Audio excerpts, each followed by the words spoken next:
오늘은 우리가 하나님의 참 아들 된 게 얼마나 놀라운 특권인가 하는 것을 살펴봅니다. 우리가 예수를 믿게 되면 육신의 아버지가 아닌 또 다른 아버지가 생기게 됩니다. 그 아버지는 온 세상을 만드시고 우리를 구속하신 창조주 하나님이 되십니다.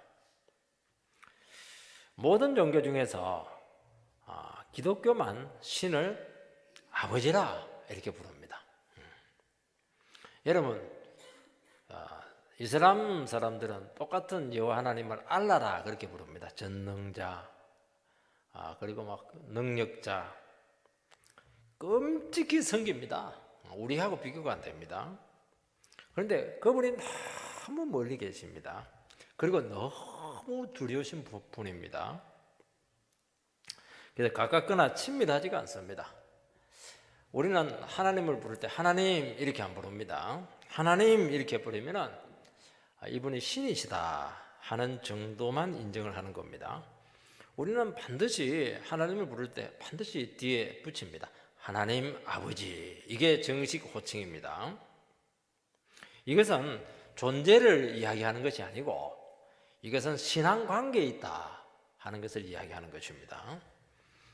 너무 크신 그 하나님, 감히 우리식으로 말하면 범접할 수 없는 그 여호와 하나님이 너무나 친밀하신 것입니다. 너무나 인격적인 아버지가 되시고 우리의 육신의 아버지보다 더 눈물이 많으시고 사랑이 많으신 그 하나님이 되시는 것입니다. 이 두 가지 모습을 항상 기억을 해야 됩니다. 그래서 하나님만 강조하면 안 됩니다. 또 아버지만 강조해도 안 됩니다. 아버지만 강조하면 자기와 같은 동급으로 취급을 하기 때문에 두려움이 없어집니다. 그렇게 두려우신 분인데도 불구하고 너무나 가까우신 분, 이게 기독교의 엄청난 신비입니다. 이게 이 하나님이 아버지가 있다는 것이 우리에게 얼마나 큰 축복이 되는가 하는 것을 지금 말씀하고 있습니다. 우리는 다 육신의 아버지가 계실 겁니다. 아무리 육신의 아버지가 계시더라도 참 체험받지 못한 부분들이 참 많고 결핍이 참 많고 어떤 분들은 또 상처를 받기도 하고 그럴 겁니다. 그래도 살아계신 하나님 아버지를 만나면은 가장 존귀하고 영광스러운 자녀로 세워지게 되고 그 아버지가 받지 못했던 그 모든 사랑과 축복 때문에 훨씬 더 온전해질 수 있게 된다는 것을 말씀하고 있습니다. 그래서 이 하나님의 자녀가 되었다는 것이 우리가 얼마나 놀라운 특권인가 하는 것을 항상 기억을 하라고 말씀하고 있습니다. 오늘은 딱 두 가지만 이야기합니다. 첫 번째는 하나님의 자녀가 되면은 성령의 인도를 받게 됩니다. 14절 말씀을 읽어보면 무릇 하나님의 영으로 인도함을 받는 사람은 곧 하나님의 아들이라. 구원은 예수 믿고 하나님의 아들 되는 것입니다. 하나님의 아들 되는 것을 가장 잘 보여주는 것이 하나님의 영으로 인도함을 받는데 그 특징이 있습니다. 우리가 예수를 믿기 전에는 자기 기질로 살아갑니다. 막 자기 성질대로 살고 자기 막 힘대로 그냥 살아갈 수밖에 없습니다. 왜냐하면 하나님 아버지가 안 계시기 때문에 내 인생을 내 스스로 책임을 져야 되기 때문에 그렇게 살아가지 않을 수 없습니다. 근데 예수 믿고 나서 우리에게 새로운 아버지가 생겼습니다. 이 새로운 아버지는 우리 인생을 책임지시는 분이십니다. 여러분, 우리 인생을 누가 책임집니까? 우리 인생을 우리도 책임을 집니다. 그러나 좀 달라요. 그래서 하나님 아버지 100%, 자녀된 우리 100%, 이렇게 우리 인생에 책임이 주어지게 됩니다. 그런데 우리가 100% 우리 자신들에 대해서 책임을 진다고 하는 것은 어차피 내 인생이기 때문에 어쩔 수 없이 내가 내 인생에 대해서 100% 책임을 져야 됩니다. 근데 하나님께서 우리 인생을 100% 책임지신다고 하는 것은 우리가 책임지는 것하고 그 의미가 완전히 다릅니다. 우리가 우리 인생을 100% 책임진다고 하는 것은 그냥 내 수준에서 최선을 다해서 살아가는 것이 내 인생에 대해서 책임을 지는 겁니다. 근데 하나님께서 우리 인생을 책임지신다고 하는 것은 우리 인생 전체를 완전히 책임을 진다는 겁니다. 이게 그 뉘앙스의 의미를 알 수가 있겠습니까? 달라요. 하나님 기준에서 책임을 지는 것이고 우리는 우리 기준에서 책임을 지는 것입니다. 여러분, 책임성이라고 하는 것은 누가 그 책임을 짓냐에 따라서 확실성이 보정이 됩니다. 하나님께서 우리의 인생을 책임을 지신다면 우리의 삶을 방해할 수 있는 것이 아무것도 없습니다. 왜냐하면 하나님보다 더 능력 많으신 분이 안 계시기 때문입니다. 아니, 내가 그러면 엉망으로 살면 우리 자신도 우리 인생을 방해할 수 없습니다. 어떤 사람들은 내가 막되게 살아버리고 막 게으르게 살고 이렇게 하면 하나님도 어쩔 수 없습니다. 그렇게 하시는 분들이 있는데 그게 착각입니다. 그런 인생도 하나님이 책임집니다. 어떻게 책임집니까? 막 징계하고 막 고난을 겪게 하고 죽을래 살래 이렇게 해가지고 인간 만들어서 책임집니다. 그래서 예수 믿는다고 하는 것은 그냥 우리가 신을 고백하는 게 아니에요. 내가 그냥 믿는 게 아닙니다. 예수 믿는 것은 천지를 만드시니까 하나님 아버지가 나를 꽉 붙잡는 겁니다. 내가 그냥 그분에게 붙잡힌 것이고 한번 붙잡히면 절대로 못 빠져나오고 결국에는 하나님께서 원하시는 아들의 모습으로 변화되지 않을 수가 없다. 이게 이제 예수 믿는 겁니다. 좀 답답해지죠? 하나님은 성령을 보내서 우리의 삶을 구체적으로 인도합니다. 성령이 삶의 구석구석까지 찾아오셔서 간섭하시고 지키시고 우리의 삶을 밀어주시고 이끌어 주시는 것입니다. 왜냐하면 우리는 하나님에게 너무나 존귀한 아들이기 때문입니다. 여러분, 성령님이 우리의 삶을 인도하면 어떻게 되겠습니까? 여러분, 이스라엘 백성들이 애굽 노예에서 출애굽을 하지 않습니까? 홍해를 건너서 광야길을 40년 동안 순례합니다. 이제는 노예 상태에서 구원받았습니다. 그때 그들에게는 광야는 굉장히 위험합니다. 그들은 노숙을 해야 됩니다. 그리고 광야에 먹을 게 없습니다. 농사도 지을 수가 없습니다. 결핍된 삶을 살아갈 수밖에 없습니다. 그때 하나님께서는 어떻게 했습니까? 낮에는 구름기둥, 밤에는 불기둥으로 인도했습니다. 낮에는 한 50도, 60도까지 올라갑니다. 구름기둥으로 탁 덮으시고 밤에는 막 영하도로 막 내려갑니다. 불기둥으로. 우리는 히터를 틀어놓는데 낮에는 에어컨을 틀고 밤에는 히터를 틀고 이렇게 해서 우리를 지키시고 보호했습니다. 먹을 게 없습니다. 뭘 줍니까? 만나를 내려줍니다. 만나만 먹으니까 풀만 먹은 것 같아가지고 힘이 없어요. 이렇게 하니까 메추라기를 그냥 줘가지고 메추라기 고기 먹고 알 먹고 그렇게 했습니다. 그들은 무장이 되어 있지 않습니다. 완전히 무방비 노출입니다. 주위에 있는 나라들이 와서 쳐버리면 꼼짝없이 당할 수밖에 없습니다. 하나님께서 40년 동안 어느 적의 세력도 치지 못하도록 그들은 재산을 있기 때문에 와서 약탈할 수가 있습니다. 그런데 어느 세력도 와가지고 약탈하지 못했습니다. 하나님께서 그들을 지켜주었던 겁니다. 이게 뭐냐니까 하나님께서 자기 백성들을 인도하시는 어떻게 보면 가장 좀 선명한 모습 중에 하나라고 할 수가 있습니다. 그러니까 이스라엘 백성들에게 있어서 그들의 삶은 정말 기적과 은혜로 점철되는 그런 삶이었다 하는 것을 알게 됩니다. 이게 인도입니다. 이거는 출애굽 때만 일어나느냐? 그렇습니다. 우리 예수 믿는 사람들은 몰라서 그렇지 전부 다 기적입니다. 전부 다 은혜입니다. 우리가 몰라서 느끼지 못해서 그렇게 한 겁니다. 정신을 못 차린 자식들은 아무리 사랑 퍼붓고 보호해줘도 모릅니다. 나중에 알죠. 나중에 모릅니다. 여러분, 하나님의 자녀는 하나님의 특별하신 인도하심이 있습니다. 오늘은 이곳, 내일은 저곳, 정처 없이 살아가야 되는 것이 우리 인생 아닙니까? 어디 마음을 붙일 때가 있겠습니까?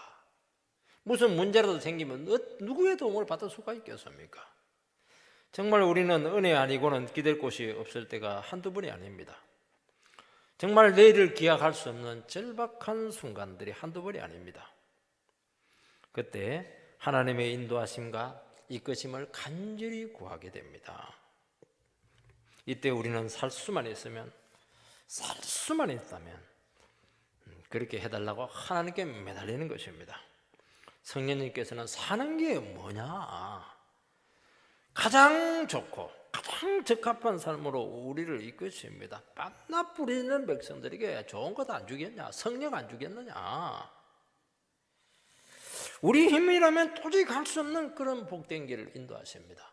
망했는데 망한 게 아닙니다. 제일 좋은 길로 주셨고, 나는 인생을 막 그냥 방황하고 막 그냥 흔들리고 이렇게 했는데 지나고 보니까 내가 제일 정확한 길로 가고 있었다는 것을 알게 되고, 둘러 간 것이 아니고 지름길로 왔다는 것을 알게 됩니다. 이게 하나님 인도받는 자녀들에게 주어지는 놀라운 특권인 것입니다. 여러분, 성령의 인도가 우리 입장에서는 좋을까요? 좋지 않을까요? 이런 부분에서는 굉장히 좋습니다. 그런데 한편으로는 굉장히 불편할 수가 있습니다. 왜냐하니까 성령님께서 인도하신다고 하는 것은 우리 삶 가운데 찾아와 가지고 간섭을 하는 겁니다. 자꾸 관여를 하는 겁니다. 그래서 상당히 불편할 수가 있습니다. 가장 먼저 우리가 원하는 삶으로 꼭 이끄시지만은 않습니다. 나는 이 길로 가고 싶습니다. 그렇게 허락하지 않습니다. 하나님께서 원하시는 길로 이끄십니다.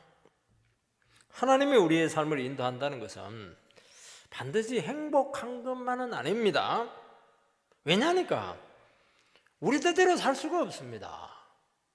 내 생각대로 일이 되지가 않습니다. 우리는 막 욕심 부리면서 내 멋대로 살고 싶은 마음이 있습니다. 마음 내키는 대로 막 살고 싶습니다. 그러나 하나님의 자녀가 되는 순간 성령님께서 전부 다 통제를 하기 시작합니다. 막 태클을 막 걸어옵니다. 내 마음대로 못합니다. 나중에는 아무것도 못합니다. 답답하죠. 숨이 막힐 수가 있습니다. 그리고 내가 이상한 사람이 됩니다. 우리 예수 믿기 전에는요, 막 쥐뿔도 없으면서 큰 소리 빡빡 칩니다. 나중에 어떻게 될 값에. 예수 믿고 나서는 큰 소리 칠 게 하나도 없습니다. 막 이상한 사람이 되어 있어요. 그때는 막 방역도 있고 막 굉장했는데요. 배포도 있고. 예수 믿고 나서는 그렇게 안 됩니다. 큰 소리 칠 게 하나도 없습니다. 우리 예수 믿기 전에는요, 우리 성질이 대단하지 않습니까? 남 욕하면 3배로 퍼부어 버립니다. 그래야 꼼짝 못하니까요. 예수를 믿는 바람에 변했습니다. 어떻게 합니까? 주여 이렇게 하면서 그냥 그 사람 막 품어버립니다. 따지고 들면 그냥 용서할 수가 없습니다. 그래서 어떻게 합니까? 기도하면서 아이고 저놈 인간 모르고 저렇게 한다고 예수님처럼 이렇게 바뀌어버렸습니다. 신경질 나면 제일 만만한 사람이 아내니까 아내한테 막 잔소리하고 그냥 퍼붓고 그거 안 되면 애들한테 또 막 퍼붓고 잡고 이렇게 했는데, 예수를 믿고 변화되는 바람에 그냥 이제는 아내한테 기도 못 펴요. 아내 눈치 살살살살 보면서 화도 못 내고 말이요. 이 세상에 제일 무슨 사람이 누굽니까? 이러면 아내입니다. 그렇게 고백할 정도로 사람이 그렇게 바뀌어 있습니다. 오해받고 모함 받으면 막 휘대 높이고 막 화를 내고 그렇게 하는데요, 화를 내지 못합니다. 화냈다가 몇 배로 회개해야 되니까 못 냅니다. 밤새도록 괴로워하고 기도하고, 삶이 뜻대로 안 되고 실패하면 밤새도록 설교 들으면서 자기 자신을 설득하는 겁니다. 그러니까 불편할 수 있는 겁니다. 성령님께서는 하나님의 자녀다운 모습을 갖추도록 우리를 인도합니다. 우리는 내 뜻대로 인도하면 좋은데 아니에요. 너는 이제 세상 아들이 아니니까 하나님의 아들이니까 하나님의 아들다운 기품 있는 자녀의 모습을 갖춰야 되지 않겠는가. 내가 그렇게 만들기 위해서 너를 그렇게 인도하겠다고 말씀하고 있습니다. 그러니까 자꾸 더 거룩해지는 쪽으로, 깨끗해지는 쪽으로, 예수님 닮아가는 쪽으로, 인격이 고상해지고 성품이 아름다워지는 쪽으로 우리 삶을 변화시키는 쪽으로 인도합니다. 인도하는 게 아닙니다. 이것은 막 몰고 가는 겁니다. 우리는 안 갈라 하거든요. 막 버티고 이렇게 하는데 막 성령이 막 밀어 넣어가지고 쑤셔 넣어가지고 딱 왁구에 짜버립니다. 원래 우리는 내가 잘 되고 이 세상의 아들로 살면 그만이다, 그런 생각을 합니다. 그런 생각하면서 예수 믿는 사람 많습니다. 이 부분에 있어서 우리가 은혜 받으면, 예수 믿으면 늘 충돌이 되는 겁니다. 나 예수 믿은 것은 이런 게 아니었는데, 그냥 더 복 받아가지고 막 더 왕창 잘 되고 싶었는데, 그게 아니라는 것을 알면서 계속 갈등이 생기는 겁니다. 여러분, 여기 성령의 인도를 받는다는 것이 13절에 나오는 몸의 행실을 죽이는다 하는 것과 똑같은 말입니다. 성령을 인도받는다는 것은 내 몸의 행실, 옛날 제된 그런 기질들, 습관들, 욕심들 싹 죽이는 겁니다. 특히 인도를 받는다 할 때의 어원이 몰아간다, 조종을 받는다, 그런 의미를 가지고 있습니다. 성령님께서 억지로 우리의 삶을 막 조종합니다. 막 몰아갑니다. 심한 경우는 막 폭력성을 떼어가지고 그냥 끌고 갑니다. 어디로요? 주님께서 원하시는 쪽으로 우리의 삶을 끌고 간다는 겁니다. 그러니까 처음에는 힘들어요. 우리가 순종하면 참 좋은데 100% 순종하기 전까지는 막 목에 매달려 가지고 막 끌려가는 그냥 막 버팅기는 그런 그냥 돼지 같은 그런 모습을 가질 때가 참 많습니다. 여러분, 겉으로 보면 그렇게 보일 수 있습니다. 그러나 성령님께서 실제적으로는 그렇게 하지 않습니다. 무식한 방법으로 하지 않고 끊임없이 찾아와서 말씀으로 설득하고 기다려주시고 깨우치고 격려하심으로 우리를 자꾸 몰아가십니다. 우리는 너무나 귀한 하나님의 자녀이기 때문입니다. 그리고 막 징계를 하더라도 그 속에 무한한 하나님의 사랑이 들어있기 때문에 그 하나님의 징계가 상처가 되지가 않습니다. 도리어 징계받고 나서 하나님을 더 알게 되고 하나님을 더 사랑하게 되는 것을 알게 되는 겁니다. 그래서 하나님의 백성들에게 고난을 통과하는 것이 이게 아픔이 되는 것이 아니고 엄청난 치료가 일어나게 되고 하나님과 굉장히 가까워지게 되고, 우리의 인생에서 가장 하나님과 밀을 관계에 있을 때는 언제냐? 고난 가운데 하나님과 함께 손잡고 걸어갔을 때가 제일 하나님과 가까웠을 때다, 그렇게 고백할 때가 참 많습니다. 우리는 세상에 물들어 있기 때문에 예수 믿고 나서도 자꾸 이 세상 것이 땡깁니다. 자꾸 그렇게 추구하고 싶은 겁니다. 그래서 예수 믿었으니 내 마음대로 살려고 하고 내 소원을 자꾸 이루고 싶은 그런 심정들이 있습니다. 하나님의 자녀니까 당연히 좋은 건 다 줘야 됩니다. 잘 돼야 됩니다. 스스로 믿습니다. 하나님께서는 그거 다 알고 있습니다. 그러나 그것보다 더 우선적인 게 있다. 그게 뭡니까? 네가 정말 하나님의 아들다운 모습을 가졌느냐 하는 문제죠. 이게 먼저라는 겁니다. 네가 지금 하나님의 아들이라면 하나님께서 귀하게 생각하는 영원한 것을 사모하고 있느냐, 정말 이 땅의 복이 아니고 하늘의 복을 내가 정말 사모하고 있느냐, 지금 그걸 지금 주님께서는 우선순위를 지금 바꾸고 있는 겁니다. 잠시 눈에 보이는 세상 것을 일정 기간 그래서 주시지 않습니다. 왜냐하면 그거 주면 그거 먹고 먹고 튄다 이렇게 하기 때문에 쉽게 잘 안 줍니다. 처음에는 우리의 삶이 평탄하지 않고 힘들 수도 있습니다. 왜냐하면 성령님께서 계시기 때문에 우리가 욕심대로 그렇게 못 가게 하고 자꾸 욕심을 부리면 신앙생활이 힘들어집니다. 그리고 불편해지는 겁니다. 그리고 평안이 없습니다. 그래서 우리는 어떻게 하게 됩니까? 하나님께서는 하나님 말씀을 붙들고 실천하도록 그렇게 만드십니다. 하나님이 삶의 주인이 되심을 알고 자기 인생에 대해서 자꾸 집착하지 않도록 자꾸 내려놓는 훈련을 시키시는 겁니다. 다른 영혼을 이해하고 사랑하기 시작합니다. 그전에는 다른 사람 눈에 안 들어옵니다. 그들도 사랑받고 싶어하고 이해받고 싶어 한다는 것이 눈에 들어와요. 이게 보입니다. 다 외롭고 격려가 필요하다는 것을 알게 됩니다. 그래서 자기 생각, 기질, 성질대로 대하지 않고 참 성령이 주시는 그 마음으로, 주님이 주시는 마음으로 그 영혼들을 대할 때 그때 뭐가 나타나냐? 뇌를 통해서 하나님의 아들다운 모습들이 하나씩 나타납니다. 그전에는요, 성질 부리고 막 그냥 막 소리치고 이렇게 할 때 보면, 또 하는 거 보면 마귀 자식이에요. 마귀의 아들입니다. 근데 그 감당할 수 없는 그 사람을 자기를 죽이고 그냥 자기를 그냥 치고 이렇게 해가면서 품고 그냥 안아주고 이렇게 할 때 보면요, 딱 하나님의 아들입니다. 이때 성령님께서 구체적으로 우리의 삶을 이끄시고 터치합니다. 내 생각이 아니고 성령의 지시와 간섭을 받게 됩니다. 그리고 대단히 민감해집니다. 우리가 얼마나 성령님께 민감해질 수 있냐 하면은 말 한마디 딱 듣고 성령님께서 나를 만지셨다는 것을 알게 됩니다. 아니, 그것보다 더 섬세합니다. 그 말하는 사람의 뉘앙스를 딱 통해서 성령의 음성을 듣습니다. 이렇게 예민하게 우리는 성령과 함께 동행하는 겁니다. 그게 성령과 함께 걸어가니까 틀림없습니다. 이게 틀림없습니다. 실수가 없는 겁니다. 여러분, 우리 인격이 성령님께 통제될 때 가장 능력 있고 은혜가 충만한 사람이 되는 것입니다. 우리는 앞으로 되어질 일 아무도 알 수 없습니다. 우리가 어떻게 우리의 미래를 책임지고 갈 수가 있겠어요? 그냥 가는 겁니다. 운에 맡기고 그냥 가는 겁니다. 성령님께서 우리의 삶을 인도하시기 때문에 틀림없습니다. 과정은 모르겠습니다. 그러나 결과는 반드시 주님이 우리를 축복하는 쪽으로 이끄신다는 것을 우리는 믿습니다. 어려움도 있어요. 또 들어가는 것처럼 보이기도 합니다.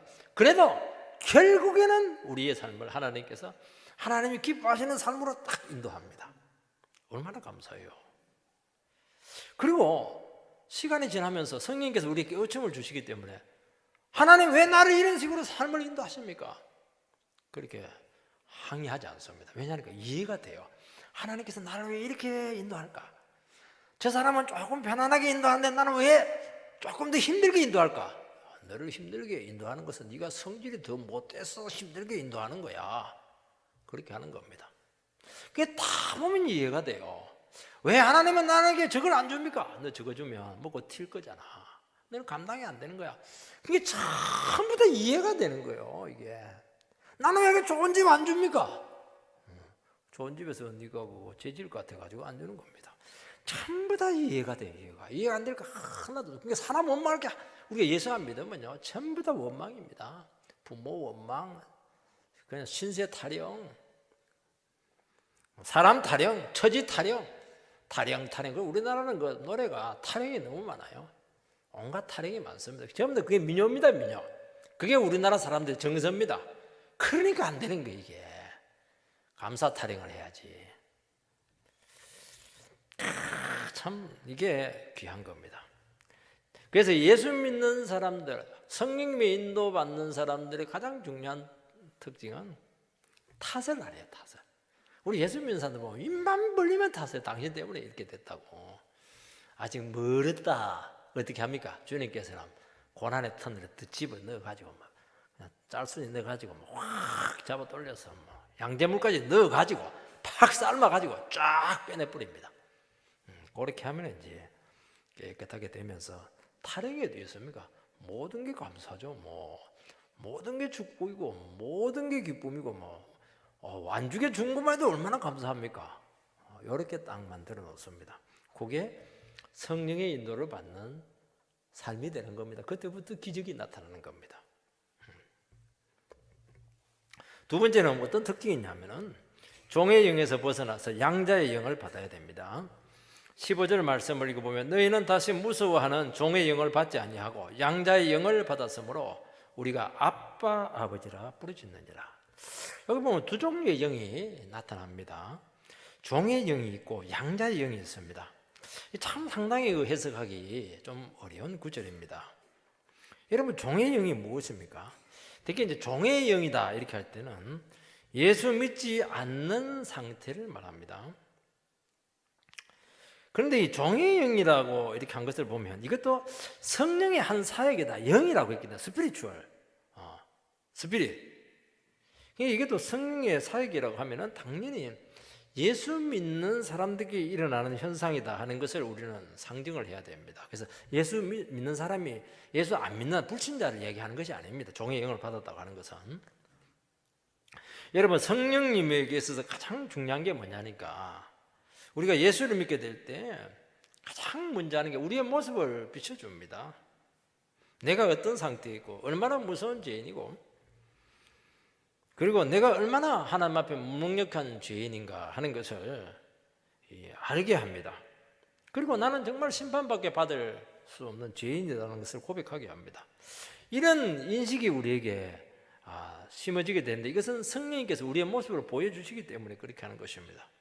그런데 이것을 종의 영이라고 하지 않습니다. 우리가 예수를 믿고 하나님의 자녀가 되었지만은 여전히 예수 믿기 전에 그런 여러 가지 종로로 됐던 것이 참 많습니다. 그것이 여전히 하나님의 자녀가 되었는데도 불구하고 지대한 영향력을 미치고 있기 때문에, 거기서 끊어지지 않았기 때문에 종의 영이다, 그렇게 하는 것입니다.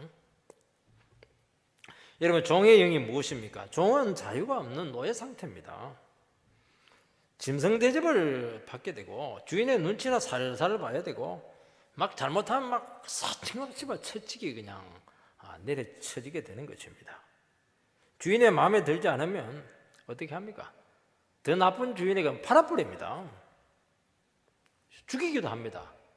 여러분, 그 뿌리라고 하는 책을 보면요, 그냥 흑인들끼리 막 자기들끼리 막 사랑하고 이렇게 합니다. 근데 다른 그 백인이 와서 딱 보고 저 여자 종 내가 사가야 되겠다 이러면 그 자리에서 그냥 구루마에 태워서 그냥 끌고 갑니다. 사랑이 어디 있어요? 결혼하려고 하는 약속이 어디 있습니까? 끝나는 겁니다. 한순간에 끝나는 겁니다. 이것은 우리 신앙에도 그대로 적용이 됩니다. 우리가 예수를 믿기 전에 노예와 같은 처지에 있었습니다. 우리는 죄의 종이었고 율법의 종이었고 미신의 종이었고 세상 정욕의 종이었고 상처받은 종이었습니다.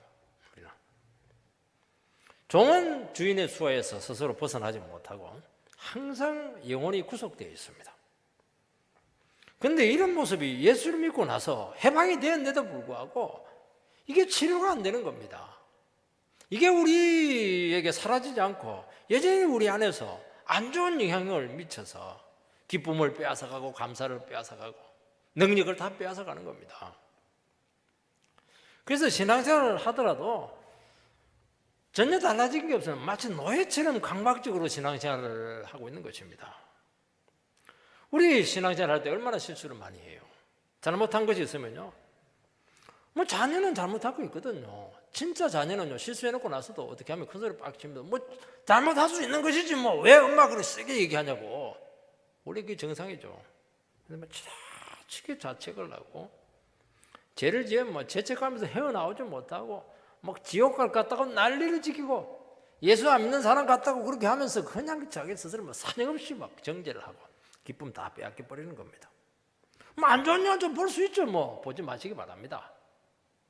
그런다고 해서 지옥 가는 건 아니거든요. 막 거기서 막 너무 괴로워하는 겁니다. 그리고 말이죠, 내 인생이 불행해지지 않을까 늘 힘들어하는 겁니다. 이거는 아들이 아닙니다. 아들이 아니고 노예입니다. 자유가 없는 겁니다. 여러분, 미신의 영에 사로잡힌 사람들은 신앙생활을 할 때도 미신처럼 합니다.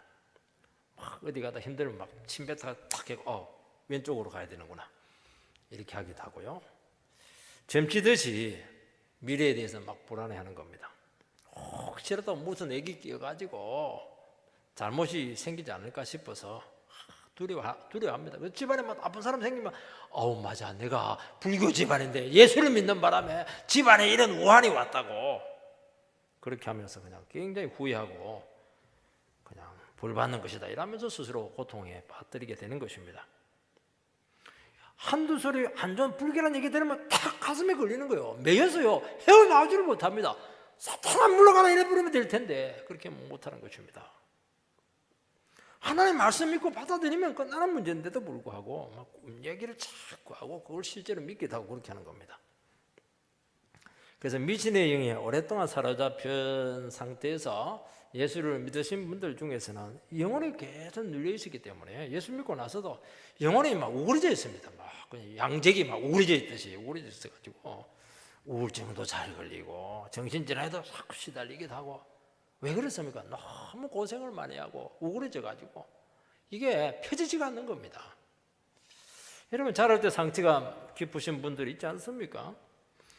그래서 이 상처를 준 그 대상에 대해서, 상처를 준 그 존재에 대해서 자유롭지가 못해요. 용서가 되지 않고 참 침체가 될 때마다, 낙심이 될 때마다 불행했던 그 과거로 돌아가서 거기서 막 헤어나오지를 못합니다. 그래서 은혜를 다 까먹는 겁니다. 그 당시 유대인들은 오랫동안 율법의 종노릇했습니다. 신앙생활을 할 때도 막 율법을 지키듯이 기계적으로 합니다. 기도 시간을 꼭 지켜야 되고, 하루에 성경은 반드시 몇 장을 읽어야 되고, 주일날 빠지면 저주가 내리기라도 하듯이 강박적으로 합니다. 여러분, 이건 다 해야 되는 겁니다. 근데 율법적으로 하지 말라는 겁니다. 아들로서, 자유자로서 하는 겁니다. 자유자로서 규칙을 지키고 그건 좋은 겁니다. 주일 성수 굉장히 좋은 겁니다. 그건 위대한 겁니다. 근데 이거 안 하면 막 저주가 내릴 것 같고, 이거 하면 내 인생이 막 우울해질 것 같고, 이렇게 하지 말라는 겁니다. 심판받을 것 같고 그렇게 하는 겁니다.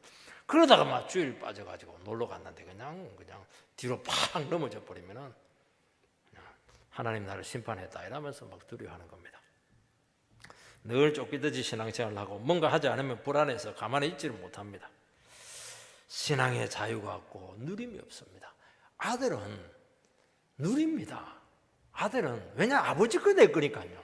아버지 자전거 내 자전거, 아버지 바지 내 바지, 뭐 전부 다 내 겁니다. 집사님이 막 요즘 일거리가 많이 없다고 그래요. 근데 걱정이 하나도 안 된다고 합니다. 마음이 편하다고 그렇게 하네요. 종의 영에서 많이 극복되고 있는 것을 알게 되었습니다. 여러분, 종의 영은 우리의 신앙생활에 지속적으로 영향을 미치고 괴롭히고 있습니다. 어떤 분은 술에 오랫동안 찌들어 있다 보니까 구원받고 나서도 이 술 문제로 모든 기쁨과 평안을 빼앗길 때가 많습니다. 은혜 충만하면 이제 술을 상당 기간 참습니다. 이게 생각이 안 나야 되는데 참는 거예요, 이게. 그러다 어느 순간 막 딱 한 잔만, 그동안 못 마신 것까지 막 틈태기로 마셔가지고 그동안 받은 은혜 전부 다 그냥 다 까먹습니다. 그래도 아들이니까 회복될 줄 믿습니다. 우리는 신분상으로 하나님의 자녀가 되는 것과 실제 하나님의 아들의 모습을 갖추는 데는 상당히 차이가 있습니다. 민수기에 보면 애굽 종살이에서 구원받은 이스라엘 백성들이 하나님의 백성다운 모습을 갖추는 딱 몇 년 걸렸느냐? 딱 40년 걸립니다. 40년 동안 뭐 했습니까? 광야를 훈련했습니다. 민수기가 뭐냐? 넘버스잖아요. 군대 가면 숫자를 세는 겁니다. 그래서 민수기는 노예 백성들을 하나님의 군인으로 만드는 그 과정이 민수기입니다. 군대에서 제일 중요한 것이 숫자입니다. 1번, 2번, 3번, 4번 점호할 때 그거 세지 않습니까? 그게 민수기예요, 민수기. 그래서 제1세대는 광야에서 다 죽습니다. 군인이 못 됐습니다. 그 1.5세대라고 하는 것은 출애굽할 때 20세 이하 사람이죠.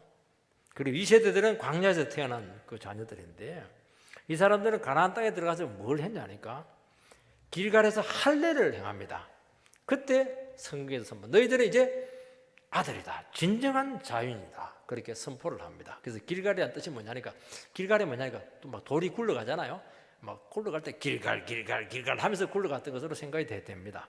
애굽의 수치가 다 굴러갔다, 물러갔다, 그런 선포를 받게 되면서 이제 진정한 하나님의 군사로서, 자녀로서 세워지게 되는 것을 알게 됩니다. 노예 정신이 탁 빠져나간 겁니다.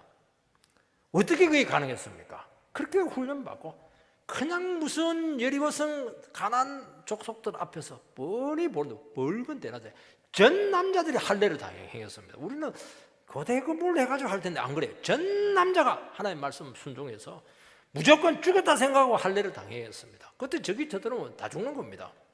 그래서 겁내지 말고 말씀 딱 믿고 시켰으니까, 아들이니까 딱 순종을 했습니다.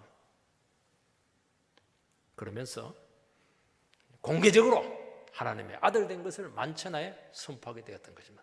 너희는 이제 노예가 아니고 아들이다, 그렇게 선포가 되었던 것입니다. 이겁니다. 아무것도 두려워하지 말고 하나님 말씀 하나 붙들고 당당하게 설 수 있는 이 모습이 있게 될 때, 이제는 절대로 이 사람은 종의 영에게 넘어가지 않습니다.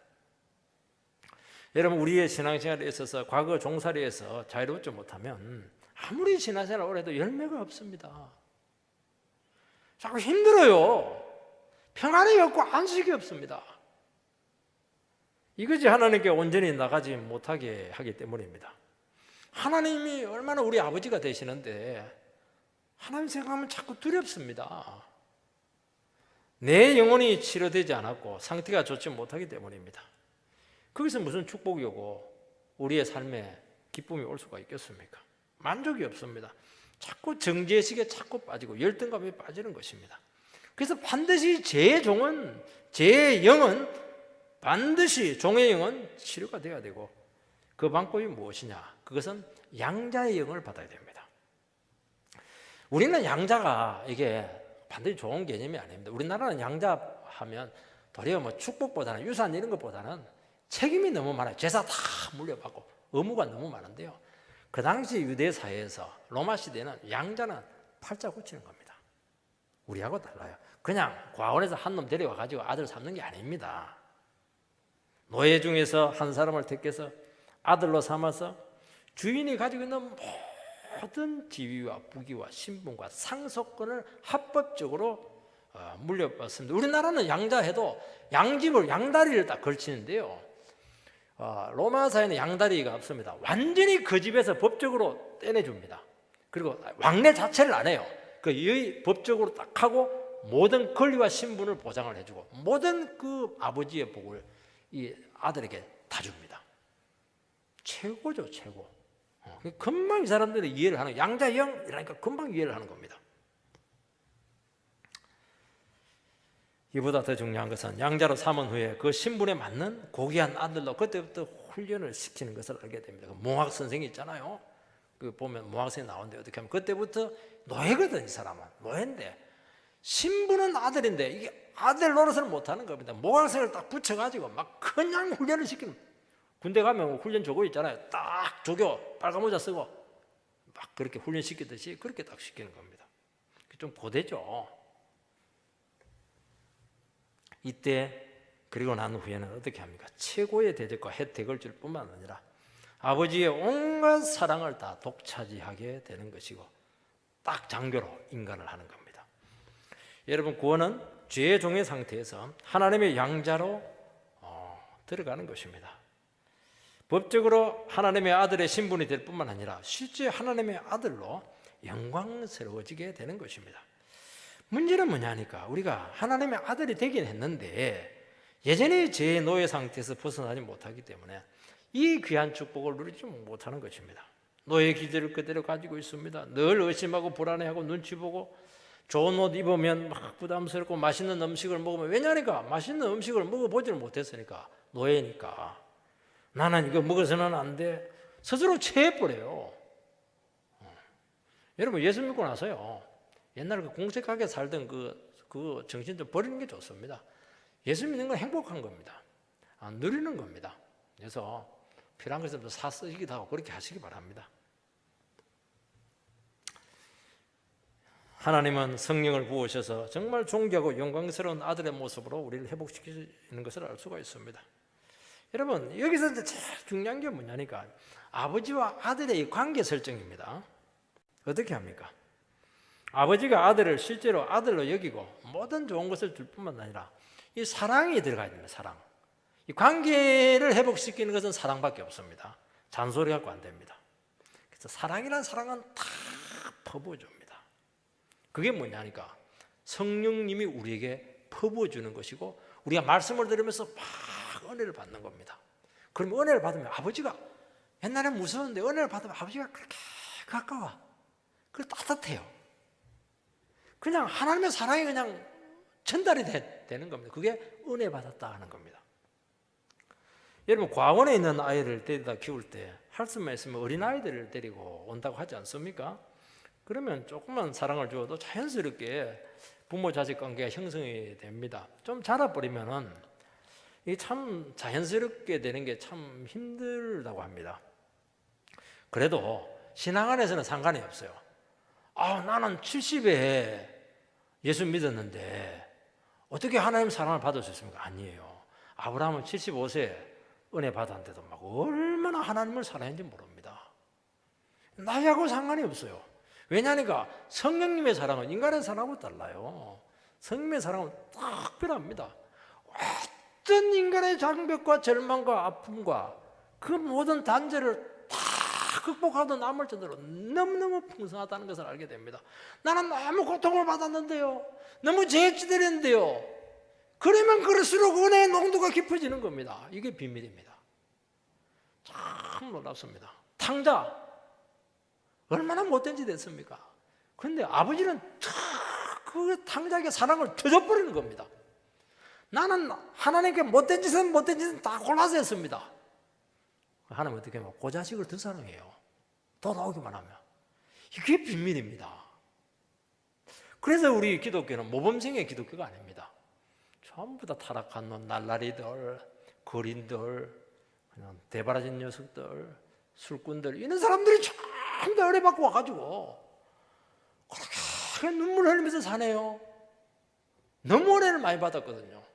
그놈들이 더 하나님과 더 가까운 게 이게. 도리어 자기를 턱 지키는 큰아들 같이 규정대로 신앙생활을 하고, 그것도 말씀을 은혜 받으면 똑같아요. 그런데 대부분 보면요, 이 하나님의 사랑의 농도는 탕자들이 더 깊다는 것을 많이 느끼게 되는 겁니다. 그런다고 스스로 탕자 되지 마시기 바랍니다. 굉장히 곤란해지는 겁니다. 하나님은 상처받고 제 종으로 신어받은 우리를 양자 삼은 후에 막 성령을 부어셔서 사랑이라는 사랑은 다 퍼부어줍니다. 성령은 자유의 영입니다. 치료의 영입니다. 사랑의 영입니다. 관계의 영입니다. 회복의 영입니다. 사랑받으면 과거에 받은 모든 상처, 종살이, 두려움 다 치료됩니다. 우울증 다 치료됩니다. 우리가 신앙생활을 하지만 얼마나 인생이 두렵습니까? 외로워요. 불안합니다. 아내가 있고 자식이 있어도요, 부모가 계셔도 혼자입니다. 그거 느낄 때가 있잖아요. 불안한 겁니다. 뭔가를 찾고 있고 자꾸 두리번거리면서 살아갑니다. 안주가 안 되는 겁니다. 좋은 집 있고 부자가 되고 성공해도 외로워요. 자꾸 무서워하는 영이 우리 속에 찾아옵니다. 그런데 성령님이 오면은 변하기 시작합니다. 두려움이 사라집니다. 안심하고 편해집니다. 그래서 우리가 예수를 제대로 믿고 하나님의 아들 된 모습이 나타날 때 보면은 상황은 똑같은데 마음이 바뀌었습니다. 마음이 양지로 탁 바뀌었는데요, 양지 바른 곳에 가만히 앉아 있으면 세상에 내처럼 복받은 사람 누가 있습니까? 그렇게 행복한 거예요. 그렇게 안심이 되는 겁니다. 그전에는 그렇게 좋은 데서도 막 그냥 누리지를 못해요. 겁이 나가지고, 무서워가지고, 불안해가지고요, 허무해가지고요. 근데 이제 변한 거 하나도 없는데 안에서 막 기쁨이 막 샘솟듯이 막 솟아오르는 겁니다. 이거 누가 한 겁니까? 성령님께서 한다는 겁니다. 우리가 양자의 영을 받았다고 하는 것은 하나님과의 사랑의 관계, 사랑의 감정, 혈육의 등을 느끼고 있는 겁니다. 하나님의 사랑을 받을 때 가장 행복합니다. 우리는 하나님의 사랑이 확인되지 않으면 불안해요. 의심이 찾아옵니다. 두려움을 떨쳐버릴 수가 없습니다. 그래서 우리는 하나님의 아들이라고 하는 이 특별한 의식이 있어야 되는 겁니다. 내가 누구냐? 나는 하나님의 구속받은 가장 존귀한 아들이다. 이 의식을 잊어버리서는 안 되는 겁니다. 그때 나는 더 이상 버림받지 않아. 나는 더 이상 외롭지 않아. 나는 더 이상 내 인생에 대해서 우리는 염려하지 않아도 돼. 그러면서 불안을 이겨낼 수가 있는 것입니다. 여러분, 세상에서 가장 강력한 관계는 사랑의 관계입니다. 이 사랑의 관계는 혁명적인 변화를 가져옵니다. 부족한 모습이 있지만은 그렇다고 해서 불안해하거나 두려워하지 않습니다. 하나님의 사랑에 대해서 자기 자신이 올바로 반응하지 못한 그 안타까움이 있는 겁니다. 그래서 우리 예수 믿는 사람들이 제일 고통스러운 것은요, 죄 지을 수 있고 넘어질 수 있습니다. 그것보다도 더 고통스러운 게 내가 하나님의 사랑에 대해서 아픔을 주었다는 거, 이게 제일 고통스러운 겁니다. 목숨 걸고 사랑하고, 목숨 걸고 신앙생활을 하고, 목숨 걸고 맞들 붙들고, 목숨 걸고 성령 체험하고, 진정으로 하나님을 사랑하고 경외합니다. 이게 아들입니다. 내가 그렇게 소중하고 그렇게 자신감이 생길 수가 없는 겁니다. 뭐라고 되어 있습니까? 아빠, 아버지라 부르집니다. 아빠, 아버지입니다. 알아보죠. 자녀들이 어떻게 합니까? 아버지, 이건 좀 공식적입니다. 요즘도 어디 가니까 아버지 이런 놈이 있더라고요. 그러니까 아빠 이렇게 하면서 와가지고 막 수염한테 그냥 비비고 품에 안겨서 그냥 뺨을 비벼주고 안아주고 수염 땡기고 말이죠. 막 자녀들은 막 자지러지는 겁니다. 이게 뭐냐니까 아들입니다. 막 어린 양을 부려도 통하고요. 율법적이고 엄격한 아버지가 아닙니다. 안기는 관계, 떼써도 되는 관계, 말도 되지 않는 말을 계속해도 들어주는 관계. 이게 바른 아들의 모습인 것이고 이것을 통해서 정말 당당한 아들의 모습으로 변하게 되는 겁니다. 우리가 다시 한 번 더 우리 예수를 믿고 있는데도 불구하고 이 참 아들이 되지 못했어요. 그래서 오늘 우리 이 시간 기도 한번 하시기 바랍니다. 부르짖으시기 바랍니다. 아빠, 아버지 이렇게 하면서 나에게 사랑을 주세요. 치료해 주세요. 불안과 염려를 다 물리치게 해주시기 바라고 종의 영은 물러갈지어다 이렇게 선포하면서 같이 통성으로 같이 기도하겠습니다.